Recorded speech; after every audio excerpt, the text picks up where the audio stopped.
So, welcome everyone. My name is Mark Elsweig. I'm president of Mark Elsweig Company, Executive Search Consultants. I've been an executive recruiter working with advisors for 35 plus years. And today we're here with Maribeth Kuzmeski, and we're going to be discussing in the independent space what kind of marketing approaches are really gaining traction. What's really working and what's not. And we're going to discuss basically three things. We're going to start by discussing branding. We're going to then go to marketing strategies, and then we're going to focus a little bit on how to get unsolicited referrals, which is perhaps the greatest marketing strategy of all. And I'm very delighted to have Maribeth Kuzmeski with me. She is the founder of Red Zone Marketing. She's a marketing strategist par excellence. She works with many of the top advisor teams. She also works with executives at Fortune 500 companies. And she's the author of 9 books. So I think we're all going to be learning a lot today. So we're going to chat with Maribeth for about 20 minutes or so, and then we'll leave the last 10 minutes to take questions. So why don't we get it going? Maribeth, I guess my first question is, I know that branding is something that's very important to advisors. So I'm wondering if you could just tell us a little bit about that. What is branding? And what do advisors need to know about branding, how to brand themselves properly? Yeah, absolutely. And sorry, my video's not on. I don't know if you can Yeah, get that going, Mark, or I'm going to try, but I'm a okay. my technology capabilities are limited. I don't see it here, so my apologies, but I'm going to do my best. Okay, well, I can talk a little bit about branding. No one needs to actually see me for me to be able to talk about branding, but we do a lot of work with independent advisors and getting their brand set up. Everything from an advisor perhaps who moves from a large firm to the independent space. And they need a name, they need a logo, they need a Mm-hmm. brand, they need colors, they need a story, they need a website. And so we walk through that entire process with advisors. In fact, I think we're working with 6 teams right now who are doing Mm. that exact Wow. thing. So it's a process that's really important. But of course, when you're moving to the independent space, it's not the most important thing. The most important thing is I got to get my Hmm. clients to come with me, right? That's the Right, most right. important thing. But you got to have that marketing, you've got to have that core, you got to have the website, and you got to be able to tell the story about who you are and what you're doing. And so we like to make the marketing part, the branding part, as easy as possible for advisors by Hmm. really focusing on doing all the heavy lifting so that the advisor can concentrate on all the things that they need to do. But Hmm. independent space branding is really it's really important, and it's important to have the right name, a name that's memorable, a Hmm. name that elicits a Hmm. story that can be memorable. The thing about um, independence is, you don't have that huge name that's advertised on football games and golf tournaments and all those kinds of things, Right.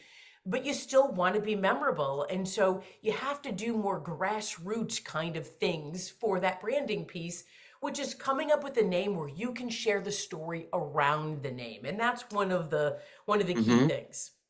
Hmm. I know So that. Yeah, go no, ahead. I know I didn't mean to interrupt. So when you say share a story around the name, maybe perhaps you could elaborate on that a little. Yeah, exactly. So we've got a client that the name of his firm has the word Aletheia in it, and that is a Greek name. It is after his mother, who was Mm-hmm. Greek, and so it has this Greek heritage. It means truth and sincerity and openness and disclosure. And it's his mother, and it's all of these things together. And when he tells the story, it's memorable, it's positive, it's something that you can get your arms around and go, oh, okay, I see why you named the firm that. And then after you've told the story, it becomes memorable. We have another client that has the name of their firm is 1+1 Wealth Management. And so 1+1 is financial planning plus optimal investing. And they tell the story of how they do both of those things together. And 1+1 adds up to be more than two, but adds up to be Right. financial prosperity or things like that. So it's coming up with that story. And even if the name of your firm is whatever it might be, you can find some story around it, because one of the things about branding an independent firm is there has to be something memorable about it beyond you as the main financial advisor in the firm. Right. Right. Right. So what's memorable, I guess what's memorable in these stories are basically the values that you want to convey and just the services that you're providing, it sounds like. Yes, in that if there's that connection, because you want to be able to, again, I'll use the word memorable. It is Mm-hmm. the most important thing in marketing for independent advisors. Your personal Mm-hmm. story has to be memorable. Your firm story has to be memorable. Your clients have to be able to relay a memorable story. You talked about unsolicited referrals, and we'll talk about that. Right. But there has to be something memorable about your firm beyond, hey, he's really smart, you should go, talk to him. It's Right. got to be something Right. more than that. And so finding the angles to be really memorable is a critical piece. Right. That makes sense. And I know as you've written, you want to basically be able to give clients and prospects a story that they can remember and they can easily relate to someone else. Yeah, yeah, So absolutely. let's now talk a little bit about marketing strategies. And in terms of which marketing strategies are really resonating, which marketing strategies are really delivering results for independent advisors. Yeah, and I think we've done a lot of research on this topic, and we've Mm-hmm. done research for, I think it's been about 6 or 7 years, asking financial advisors quarterly, what are you doing right now? So we did this through COVID. What's happening Mm, in your business? How are you mm, getting new clients? And the statistics have stayed just about the same all the way through COVID. There's a few things that changed, but right now we did this survey at the end of 2023, and we asked financial advisors, 1,000 financial advisors, more than 1,000, which marketing strategy has resulted in the most new clients. So it's not which mm, marketing strategy are you using, but which mm-hmm, have resulted in the most new mm, clients. And mm, number one, and we'll talk about this, is referrals mm-hmm. without asking, unsolicited Right, referrals, as right. every financial advisor knows. Mm-hmm, Number two was asking for referrals from clients and strategic alliances. So that's where the COIs come in. And that's a mm-hmm, definite strategy that is working through COVID and working right now, is those COI referrals. Really, really important. Number three, email campaigns. Email campaigns, mm, you go, oh, email is old. It's all about social media now. Email campaigns is a way to, if you gather the names of people or emails of people that might have an mm-hmm, interest in doing business with you, and those emails may come from a list, it may come from LinkedIn, it may come from people that you've come across, people that you are connected with in the community. And the email campaigns are still really successful in being able to convert clients. The other thing is networking. mm, Now, networking didn't exist during mm-hmm, COVID because we didn't really do a lot of networking during mm-hmm. COVID. But LinkedIn Right. prospecting is number five.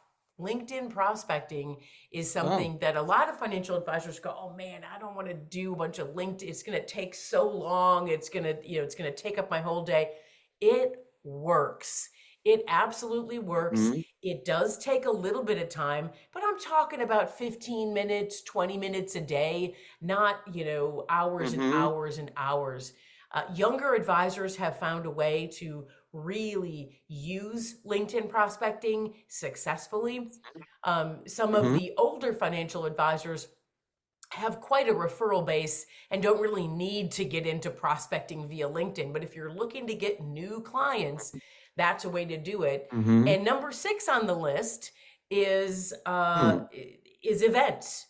Doing educational Hmm. workshops and things like and webinars, Mm-hmm. things like that. That falls into number Mm-hmm. 6. So those are the things that we found out in December of 2023, which seems like it was a while ago, but we're getting ready to do another survey coming up here pretty soon. Yes, And but but sure. those things really didn't change. They haven't really changed for a long time. That is what generates new business for financial advisors, and it has been very consistent. No, so it's good that there are multiple approaches that work, so each advisor can figure out which, based on their temperament and personality, which ones are, they're the most comfortable with and are most likely to work for them. Yes. So, so when you say LinkedIn prospecting, are you referring to sending out invitations, commenting on posts, things like that?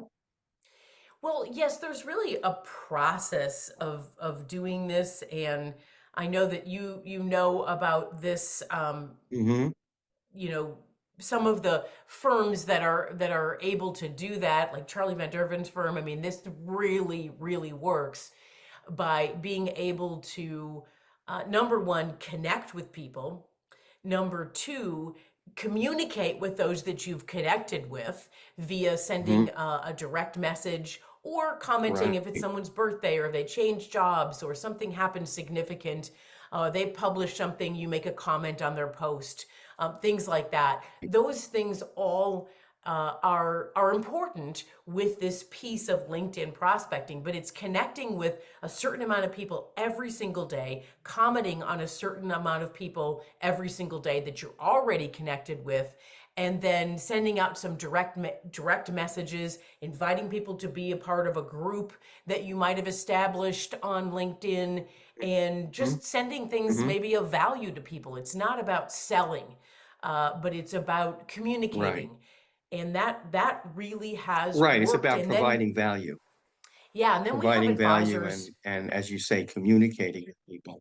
Hmm. That's exactly right. And then we have advisors that will then, once they've made that connection, will take the email that they can now gather and send an email from their firm and be able to start communicating via email. And so that's one way where you can start to make email marketing work, because now you're hopefully going to send them something of value, not retirement 101 stuff, but maybe there's something Hmm. that's changed or something that's interesting that's going on or something that you discovered, and Hmm. uh, and that works.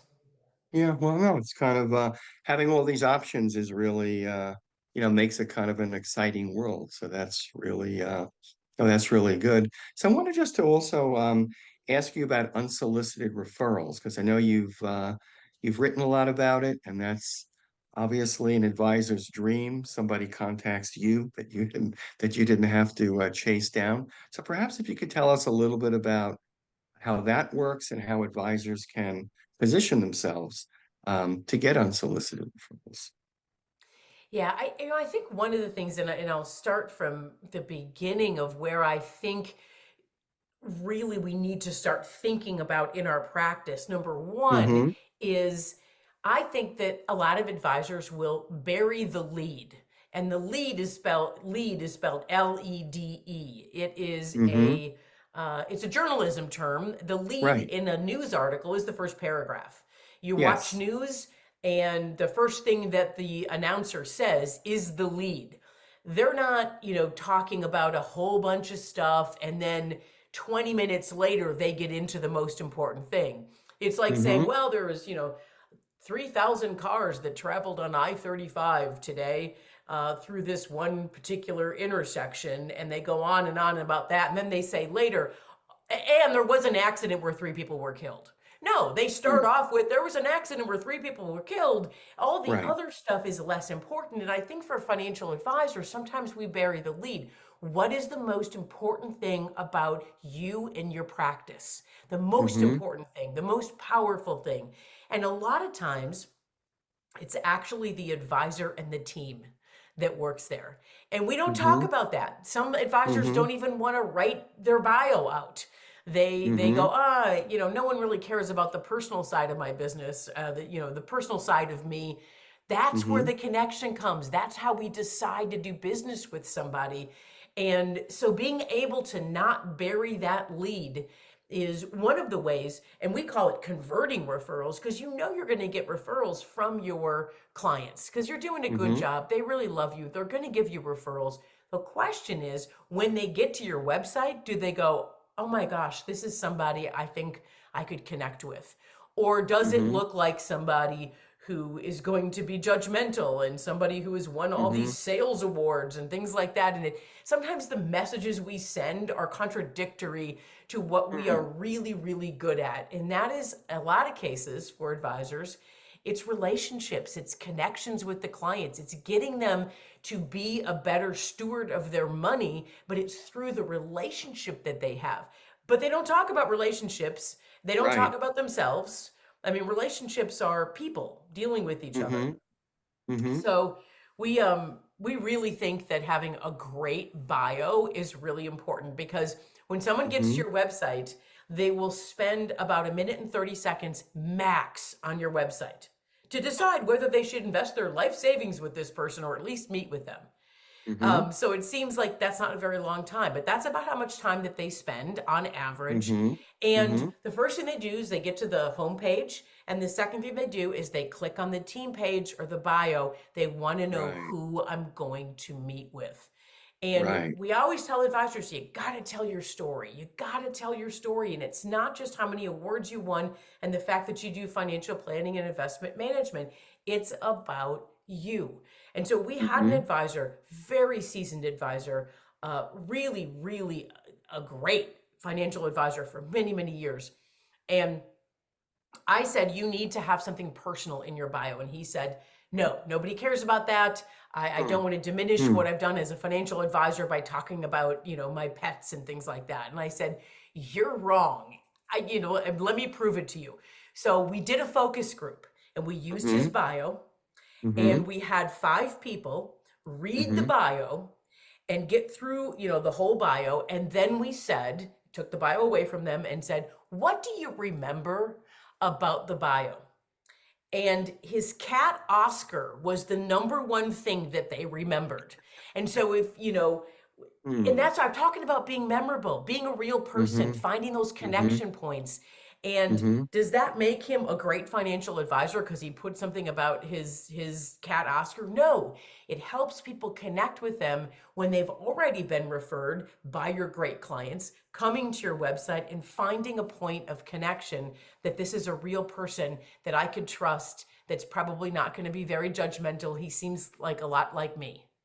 Mm-hmm. And that's where it's at. Right. So it's really like using the bio and using your uniqueness as a person and the uniqueness of your team and their interests and personalities to make connections with prospects and clients. Yeah, yeah, So that's yeah, that's exactly right. Yep. yeah. And anything else that advisors who want to be in a position to get unsolicited referrals might do? Any other things? Yeah, I mean, I think it's really about the conversion of those referrals. Obviously, if you're not getting any referrals at all, we've got to Mm-hmm. look back at your client service and your connection with your clients and all of those kinds of things. Most of the Mm-hmm. advisors we work with have a great connection with their clients. They Mm-hmm. have a service model that works. The service model can always be improved. And Mm-hmm. and by the way to improve a service model is not by sending out a whole bunch of junk email. It's by Mm-hmm. finding valuable ways to connect with the client. And Right. I think that those valuable ways are what's important to them and Mm-hmm. making a phone call that they don't expect or sending off Right. an email to check in. Those Right. kinds of things are more important than, sending out an email about estate planning when they already have an estate plan. Um, Right. so it's those kinds of things that we need to do if we're not already doing it. And the onboarding process is really important. But Mm-hmm. assuming that you're doing all of those things well, the key is then how do we find a way to connect with the people that have been referred so that they actually go through with it. They actually decide they're going to schedule an appointment. They're going to come in and meet with you. And there's a lot of barriers that are up for people not to do that. Because it's hard to Mhm. change financial advisors or go in and tell a financial advisor all the mistakes you made in your financial life. Because I don't care how wealthy you are, you've made some Sure, mistakes. And now you're going to sure. tell somebody you don't really know. So we've got to lower those barriers. And we do that through more of an intuitive way of getting them to think about uh, that they might like you or they might feel comfortable with you. We know Mm-hmm. that you've got the expertise, and Mm-hmm. focusing just on the expertise is not enough. We have to have the expertise. It's table stakes. Of course, you know about Right, financial planning and investment right. management, but Mm-hmm. it's about who are you as a person, and are you going to be somebody that they can trust, that their spouse is going to be able to trust, that their kids are going to be able to trust. And that all comes from, and by the way, it's the same reason that seminars and workshops are successful, because you're sitting Mm-hmm. in the back of the room eating free chicken, and you have no intention of working with this advisor, but then you hear him Mm-hmm. at the top, at the front of the room, and you're like, I kind of like him. He's funny. Right, He seems nice. right, I think I'll meet with him. And it's the right. same thing that we have to do on our websites. The use of video really helps with that as well. Mhm. Right. So it's all about making personal connections. And then when you contact people in an unexpected manner, you're essentially showing them that you care and you're recognizing, whatever unique events or things are going on in their life. So that seems to be one of the ways from what you're saying that you kind of an advisor can set themselves up to encourage unsolicited referrals. Yes, absolutely. Yeah, so that's no, and you made a very interesting point in one of the things you wrote, in which you said that clients who had a very successful onboarding process, that in the first 6 months they're highly likely to make a referral. Yes. So Yes, the that's onboarding is mm-hmm, really important for referrals, because we've seen and we've, for mm-hmm, years have looked at these numbers when the most referrals you will get is in the first 6 months of that client relationship, because they've got something new to talk about. It's exciting. They're talking to other people about it. I just hired a new financial advisor. He's or she's really great. And that conversation happens a lot more in the beginning of the relationship than it does 20 years down the line. And they're right. always going to refer you if somebody says, who do you work with? But Mm-hmm, it's them actually bringing it up when it's a new relationship. And so we know that the onboarding really, really matters. And the thing about onboarding, I think that's mm-hmm, the most important, is that you communicate with the client all the time, or the prospect really, until they become a client. Then they say, yes, I'm going to move my money over, I'm going to do a financial plan, and you do all that work. And then the process happens where the money starts to transition from the other advisor or the other place it's at to you mm-hmm, as the new mm-hmm, advisor. And that process sometimes takes 30 days, 45 days, who knows how long it takes. Sometimes it's a lot shorter. But there's a silent period where they heard from you every day for a long period of time, and now they don't hear anything. And so we mm-hmm, like to, for the onboarding, like to mm-hmm, find different important things to do and say after they've decided to do this and transfer the money, and we're not having as much contact with them. It's sending out, hey, just as a reminder, here's all the people that work in our firm, and sending their pictures and titles and contact information and why you should contact them, and people will keep that. Or mm-hmm, sending them an invitation to an orientation on how to get into your accounts online. But just mm-hmm, it's not all at once, it's separate. And right. that's the thing that I think is really is staying in touch with them about things that are important to them. Right. And I think that really underscores just the importance of making sure that new clients have a very smooth onboarding experience, and Yes. that the whole thing goes, is a happy experience for them, that it can really Yes. pay off in a very big way. So why don't we take some questions now? Because we're running down our time. We've had a lot of and I think you've made some really good points. And let me just check the Q&A here, because I see wait a minute.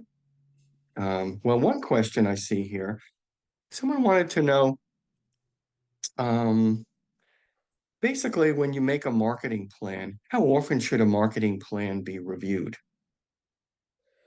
Yeah, I think that you're talking about marketing on a monthly basis.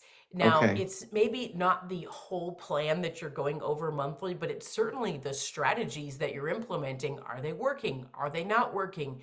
Do we need to keep going to see if we can get some success? Do we need to change course? Do we need to keep doing something because it's working? And one of the things that I find interesting Hmm. is um, when something is really working and you start seeing a lot of clients coming in the door, Right. what do? We stop doing it because we're busy. And then we go, "Oh, wait, where's all the new clients? Oh, we have to go back and do that." Hmm. So, yes. Right. So that means that you're really on a monthly basis, you like a marketing program is something that you should always be kind of monitoring, measuring, and tweaking so you can, do what's going to be optimal. Right. That's right. Yeah. Yeah. So that's let's just see. Here's another question. Someone wanted to know if new clients are more likely or especially likely to make referrals in the first in the first 6 months, and you think they've had a good experience and you haven't gotten a referral, should you just simply ask for Well, the referral? yeah, one of the things that we like to do as part of the onboarding process in that first Mm-hmm. few months is to Mm-hmm. send out a survey. It's a very short Mm-hmm. survey, but a Mm-hmm. survey that just kind of gauges how happy they are and did the advisor meet expectations? Did the advisor exceed expectations? Mm-hmm. And then one of the things that we ask is, would you consider referring this financial advice? Would you consider referring me to others? And it's yes. And if so, list a name if you're interested in doing that. Now, if they say no, that's a conversation that you can have for the next time because it could be that that person just doesn't want to refer. They just don't refer. There are some people that Right. just simply don't Right. refer. Right. And there are others where maybe they're not as happy as you thought they were. And there's some that just maybe needed the prompt. Right. Right. So definitely if they say no, you need to really address that and kind of figure out which camp they're in. So that Right. sounds no, that sounds important. We'll take one more question. The last one is um, if somebody wanted to start positioning themselves to get unsolicited referrals, is there anything that would be especially important for them to do? Yes, and actually, before I answer that, I want to answer a couple other quick questions. Number Good. one, my camera is off because we couldn't get it on. So, I Oh, mean, yeah, it was an issue yeah, on Mark's end, and we couldn't get it on. So, I'm right. talking, and I'm here, and I'm all ready for this webinar with my nice red shirt on, but I do not. I'm Um, not able to get on camera, nor was I able to share my slides, which unfortunately I couldn't do that either. But that's okay because we got through a lot of great stuff. And there's another question actually here, Mark. It says, we have a website with bios, but it sounds like we may need to make them more personal. Who would you recommend, or how do you create a personal bio that is just right? Well, number one, um, AI is a fabulous bio writer. hmm, And I am hmm, not kidding. If you hmm, give Chat GPT some of the hmm. facts, I like to go fishing, I like to do these things, I have a dog named, whatever. If you put all that stuff even into just bullet points, and then you ask Chat GPT to write a bio for you, it will do it in Wow. literally seconds. Now, if you'd Wow. prefer to have a writer do it, I've got writers on my staff that can do it at Red Zone Marketing, but it is definitely something you could just use. Just try AI. You will be so impressed with how ChatGPT can work if you give it all the proper facts and say, "Can you turn this into a biography?" boom, it'll generate it within seconds. So those are Oh. the questions that I wanted to answer. And then the question that you had was, how do you get more referrals? No, the question is what's the most important thing in terms of a takeaway from a takeaway from the webinar? What's the most important thing that an advisor who's listening could start to do now to position themselves for unsolicited referrals? Yeah, Like, is yeah. there one action that's more important than another? I think honing your memorable story. Now, Hmm. ChatGPT cannot do that for you. So Mm-hmm. you either, have to think about it. How do you come up with a way of talking about yourself to your clients on your website that is, and it's especially important on your website because your clients are going to do what your clients are going to do. The people are going to come to your website. 9 out of 10 of them will come to your website before they ever decide to meet with you. And their intention is, I'm not sure I want to meet with this person. We've got to give them all the reasons to do it. So you might think about updating your website to include your memorable story, to include bios that have personal side to it, in addition to all the credibility and the facts and the certifications and those kinds of things. Mm-hmm. Right. That's where we're softening ourselves. And the other thing is video. Mm-hmm. You record a video and put it on your website, it really is successful. We have seen that over and Mm-hmm. over again. I just worked with an advisor, a team Mm-hmm. who put a video up on their website, and they actually use that for prospecting now. Hey, check out our video if you want to know more about us. And people are Mm-hmm. doing it, and it helps. Oh, no, that sounds like really no, that sounds like great advice and a great technique. Not one that's super difficult to implement either. Right, So so right. thank you. So I want to apologize for whatever, I don't know exactly what happened with Zoom, why we can't see your image or enable you to share the slides. But I want to thank you, Mary Beth. Despite that, this was a very informative and really fact-filled presentation that I got a lot out of, and I'm sure our listeners did too. And I'll be sending out to everyone who registered, I'll be sending out the recordings tomorrow. So I thank you, Mary Beth, and I thank you everyone else for attending and participating in the webinar, and we'll see you next time. Thank you all again. Thank Thank you, you. Mary Beth. Bye.